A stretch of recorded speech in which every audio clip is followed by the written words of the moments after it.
Efectivamente, vamos a conversar aquí en Central Noticias Estelar con don Ernesto Solano. Él es director jurídico director legal de la Oficina de Consumidor Financiero, a quien pues saludamos y vamos a arrancar de cero, porque, digo de una vez, no de cero, pero sí, porque de cero no, porque ya tenemos el tema puesto hace rato.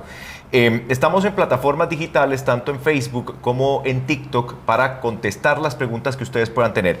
Pero ¿cómo le damos contexto al tema de gota a gota? Ernesto, bienvenido. Muy buenas noches, Douglas. Agradecerle por la invitación para hablar sobre estos temas que realmente son preocupantes. Esta encuesta que sacamos recientemente muestran números bastante alarmantes que nos pone a pensar a todos y la idea es buscar soluciones para ayudar a estas personas que se encuentran en esta situación. Dice Randall Cárdenas, ¿cómo se puede llegar a un buen acuerdo en un préstamo gota a gota? Ernesto, ¿esto es posible? ¿Qué pasa cuando ya yo entro al gota a gota? ¿En qué tengo que fijarme? ¿Cuáles son las señales de que eso no va a ir por ningún buen camino? Bueno, es muy difícil con el tema del gota a gota, por ejemplo, saber las condiciones reales del crédito, puesto que no existe un documento en donde se plasmen esas condiciones. Lo normal cuando una persona solicita un crédito es que firma un pagaré, una letra de cambio, un contrato de préstamo mercantil. Sin embargo, cuando la persona saca este crédito, no firma absolutamente nada. Es simplemente el dicho. De palabra. Es de palabra, exactamente. Lo cual genera problemas, por ejemplo, a la hora de entablar una denuncia penal o bien una demanda. Eso es lo complicado del tema gota a gota. Ahora, cuando una persona llega y le ofrecen un crédito de estos, ¿en qué tiene que fijarse primero? Es decir, la tasa de interés, pero la tasa de interés en un crédito informal que no está supervisado, sencillamente, Ernesto, le pueden cambiar de un día a otro las condiciones del juego. Sin duda, cuando estamos en presencia del gota a gota es porque le dicen a la persona, vea, le voy a dar estos 300,000 colones, como lo decía ahora en la entrevista, y me vas a pagar 10,000 colones semana a semana, pero no le indican cuál es el porcentaje de la tasa de interés, como normalmente se le indica a un consumidor cuando acude a una entidad financiera regulada. Entonces, simplemente le dicen a la persona, vas a pagarme 10,000 colones semanales y no le indica cuál es el plazo, cuál es la tasa de interés.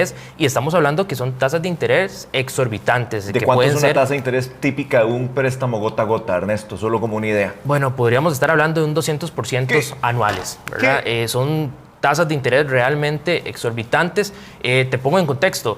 Actualmente la tasa de interés del microcrédito, que es la tasa de interés que está regulada por el Banco Central de Costa Rica por el tema de la ley de usura, estamos hablando que es de un 54% anuales. Se supone que cuando es un microcrédito, que estamos hablando de créditos inferiores a 600,000 colones, por ejemplo, un número aproximado, entonces no pueden cobrarle más allá de esa tasa del 54%. Pero estamos hablando que el gota a gota son 200, 300% de tasa de interés. Entonces, cuando vemos esa particularidad de que le dicen, te damos este monto y simplemente me vas pagando semana a semana este monto, ya ahí uno tiene que ir pensando mal, puesto que así empieza el tema del gota a gota. Dice, por ejemplo, Roset Costa Rica, ¿cuál es la tasa de interés máxima para un préstamo gota a gota? Creo que acabas de mencionar que lo natural, de acuerdo con la ley de usura, le pones un tope de ¿cuánto, Ernesto? 54%, hablando de microcréditos actualmente. Dice Randall Cárdenas, ¿cómo se puede llegar a un buen acuerdo con un préstamo gota a gota? ¿Hay posibilidad de salir de un crédito gota a gota, Ernesto, honestamente?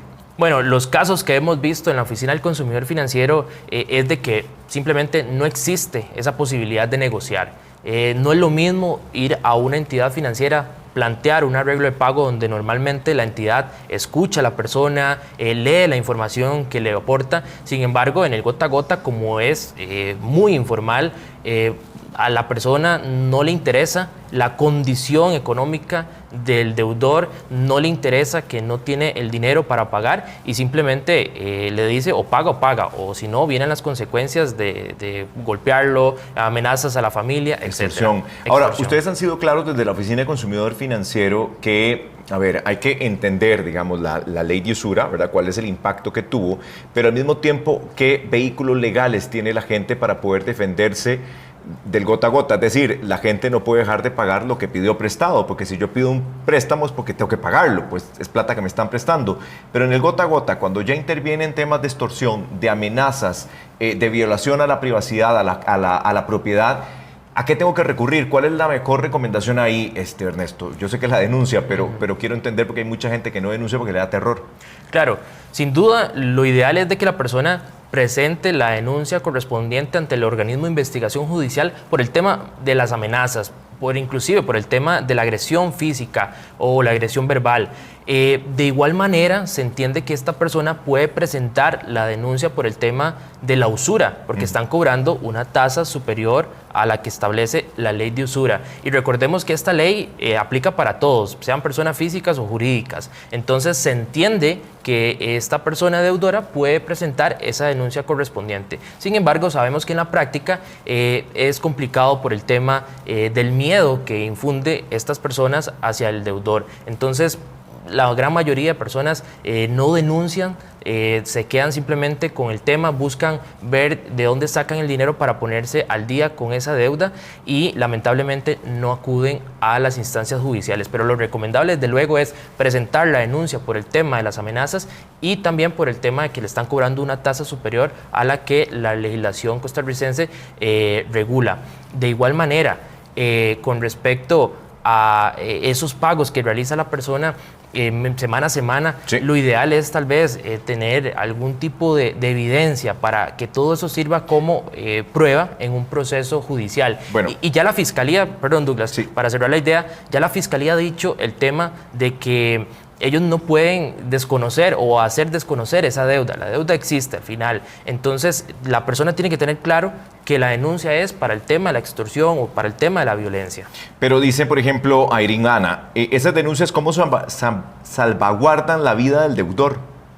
Bueno, eso es interesante. Lo que es la Fiscalía tiene normalmente programas de protección a las víctimas y testigos. Ahí sería interesante preguntarle a la Fiscalía cuál es ese procedimiento que, de luego, que lo que busca es la protección de la víctima.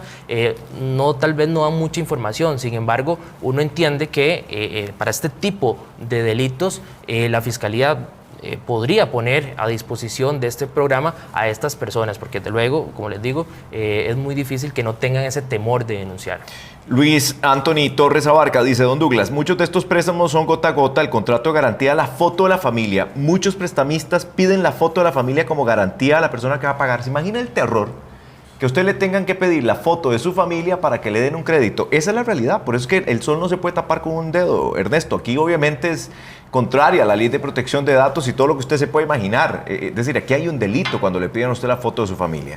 Cuando hablamos de gota a gota, es evidente que se transgreden múltiples leyes, como bien usted lo mencionaba, el tema de la protección de datos, el tema del derecho a la intimidad, porque obviamente en este sector no se respeta ningún tipo de legislación. Bien, vamos a ver acá, la gran pregunta es, bueno, dice por acá, los usureros ahora se muestran como las santas palomas y critican al gota a gota, porque aquí hay como rivales ahora, los que son usureros y los gota a gota, dice aquí José Luis Alfaro Soto, pero hay una gran diferencia. Sí, es importante tal vez entender de que no todo crédito informal corresponde a un gota a gota. La característica esencial del gota a gota es precisamente esto, de que no hay ningún documento que se firma para formalizar esa relación entre deudor y comerciante o acreedor.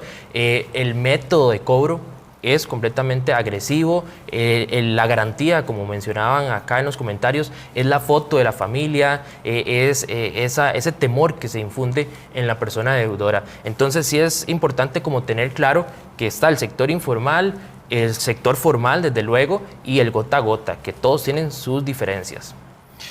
Dice Kevin Venegas, por ejemplo, la fiscal que estaba en Pavas le dijo ayer a mi mamá cuando quiso poner una denuncia que no valía la pena ponerla. Entonces, ¿dónde queda la justicia de este país? Bueno, ese ya es otro tema, pero sí es importante, digamos, siempre insistir en las denuncias que se han planteado. Vamos a ver algunas otras preguntas que están planteando, porque en definitiva, ¿cómo salir de esto?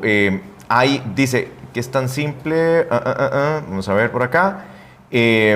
Bueno, que muchas personas viven de apariencia y piden estos créditos, dicen por acá, que están fallando. Bueno, hay gente que dice hay que pagar lo que se debe, ¿verdad? Porque eso además hay una gran preocupación con respecto al historial crediticio, Ernesto. ¿Qué podemos recomendarle a la gente? Claro, es importante igual que las personas tengan presente de que las deudas hay que pagarlas. No estamos diciendo deje pagar, ni mucho menos. Lo importante es tener presente que si existe un atraso, nuestro récord crediticio se nos va a manchar, lo que popularmente conocemos como esa mancha que va a durar 4 años en nuestro récord crediticio, y que tampoco es que se va a eliminar de la noche a la mañana si nosotros llegamos y pagamos. No, va a permanecer esos 4 años en nuestro récord crediticio. De igual manera, una consecuencia de no pagar es el proceso de cobro judicial, claro, que te embargan la propiedad, te embargan los bienes que se encuentran a nombre de la persona deudora y el salario. Entonces tenemos que tener claro esto de que no estamos llamando a no pagar, simplemente la idea es de que esa persona, si necesita un crédito, lo ideal es que acuda al sector formal o bien en donde existan las garantías mínimas que indica la normativa. Sabemos de que existe un problema de exclusión financiera, como lo veíamos en la anterior nota, pero bueno, lo ideal es que si esta persona, si está en esa necesidad, tal vez acuda donde un familiar o bien si tiene bienes, como decía esta persona, en algún momento va a tener que venderla o replantear su situación, puesto que si sigue en esta parte del gota a gota, su vida y la de sus seres queridos puede tener un peligro bastante grande.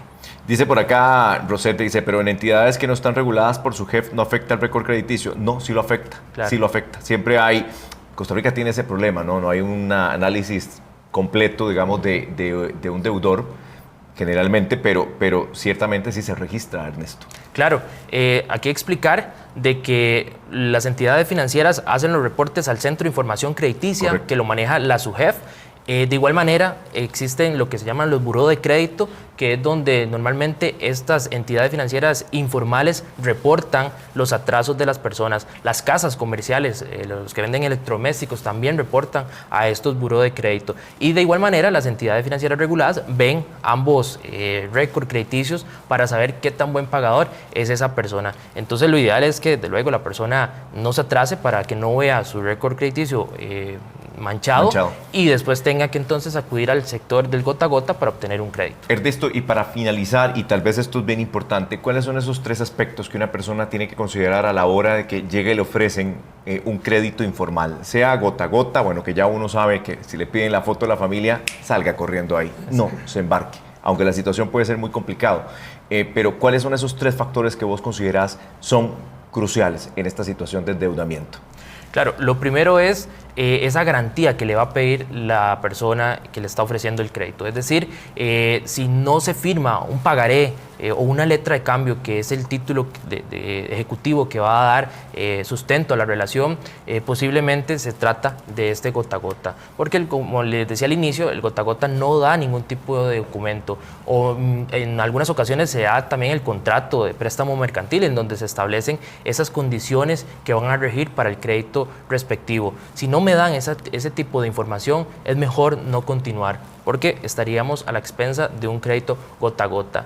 También es importante analizar la información que me dan, por ejemplo, en el caso de que sí me dan esa información como el contrato, ver la tasa de interés tanto anual como mensual, porque a veces solamente me dan una y no la otra, y eso también puede generar algún problema a futuro. Las comisiones, el pago, cada cuánto se tiene que realizar el pago, los intereses moratorios, de igual manera las comisiones o los cargos que se me pueden generar en caso de que exista algún tipo de atraso. Y otro tema que también debemos de tener presente es el tema de la exclusión financiera. Me parece que ese es un tema que debemos de valorar siempre, y bueno, si no tenemos o nos cierran esas posibilidades de acceder a un crédito formal, tal vez echar mano a la venta de algún tipo de bien, o bien tal vez en la familia, que tal vez ahí puede existir una alternativa, y nunca, como lo indica usted, Douglas, acudir a este sector del gota a gota, porque las consecuencias son nefastas. Ahí vieron las declaraciones de Rubén, que obviamente está con identidad protegida, pero es de entristecerse mucho y de preocuparse de lo que está ocurriendo. Ernesto Solano, él es director legal de la Oficina de Consumidor Financiero. Gracias por acompañarnos, Ernesto. Con mucho gusto, Douglas, y estamos a la orden para orientar a todos los consumidores financieros en esta materia. Gracias, y gracias también a la gente de plataformas que nos siguieron, TikTok, ahí estamos en Facebook también. Continuamos con más.